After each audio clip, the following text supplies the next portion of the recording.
Guys coming first and foremost on behalf of Governor Justice and the men and women of the West Virginia National Guard, my wife Amy and I and all the families around the state of West Virginia, we want to express our deepest condolences to Sergeant First Class Nick Shepardy's family, his mother, his brother and sister, and all his family and friends, as well as the members of his operational detachment that he served with in 2nd Battalion, 19th Special Forces Group out of Kingwood, West Virginia. Nick was fatally injured yesterday in an accident in Suffolk, Virginia. It was a routine training exercise for our military free fall team, which is high altitude parachute team. I want to also particularly pay a debt of gratitude to the men and women of the Suffolk emergency response apparatus within Suffolk County and Suffolk, Virginia, for their professionalism during the efforts to try to keep Nick alive. So Nick was a weapons sergeant for one of our operational detachments in Charlie Company out of Kingwood, West Virginia. A Special Forces soldier. So in addition to being a member of the military and a soldier, Nick went above and beyond. He had also served previously in the Marine Corps, in Marine Special Operations, a decorated soldier with multiple combat deployments, to include receiving a Purple Heart. So this is a guy who didn't have to be doing what he was doing yesterday. He'd served his time, he served his country well, he'd served in multiple combat zones, but I think it's a testament to the type of person that he was. Last night I had a number of conversations with a number of different people who called, and most of them asked, well, what can we do for Nick and his family? And my response was and is this: Nick Shepardy lived the Army values in a world and a country that sometimes has lost its focus on values. Those values for the Army are loyalty, duty, respect, selfless service, honor, integrity, and personal courage. He lived those every day, even well beyond what his obligation was to serve this nation. So if you want to do something for Nick and his family, my response to folks was, go out and live the Army values. Make this country just a little bit better than it was yesterday. If you talk to folks in the Special Forces company that Nick served, as well as particularly his operational detachment, they would tell you Nick was happy, he was gregarious, a great guy who didn't have to serve because he'd already done his service.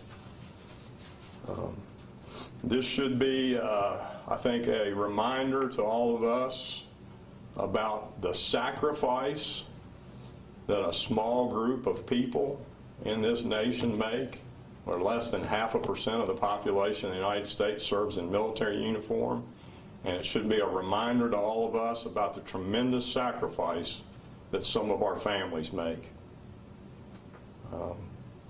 So it's a tragic event. We will be continuing an investigation to determine the cause of the accident. If there are things that need to be adjusted going forward to make it safer for folks who are in a dangerous business. It's dangerous just being in the military, but to be a member of a Special Forces unit and a high altitude parachutist is exceptionally dangerous business. And those guys do it knowingly and willingly because they believe it's in the best interest of their families and their country. So I would tell you too, I greatly appreciate the patience that the West Virginia media has had with us yesterday as we try to provide you information, but at the same time respect the family and the needs that we have to take care of them and get them as stable as possible until we can can move forward. So I thank you guys for that as well. So with that, I'll be happy to try to answer any questions that you guys might have. Was the sergeant full-time guard, or was he? He was a traditional guardsman and was actually, I think, in school. I think the other important thing to point out, too, is Nick lived in, he did not live in West Virginia, but he chose to be a member of the West Virginia National Guard because West Virginia has a reputation to having some of the best Special Forces soldiers in the United States military, and we have a reputation as a National Guard of taking care of the men and women of the National Guard, and that draws people from other states to us.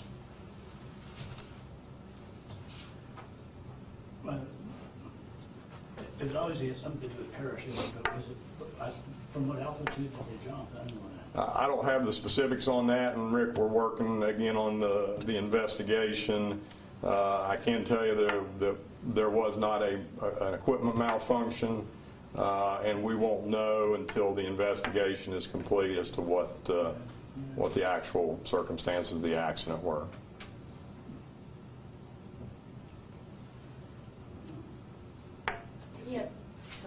Do you have ties to West Virginia at any point? I think Nick was drawn to West Virginia. The special operations community just across DOD is small, and Nick came from Marine Special Operations, so I think he was drawn to West Virginia because of the reputation of our special forces in the West Virginia National Guard.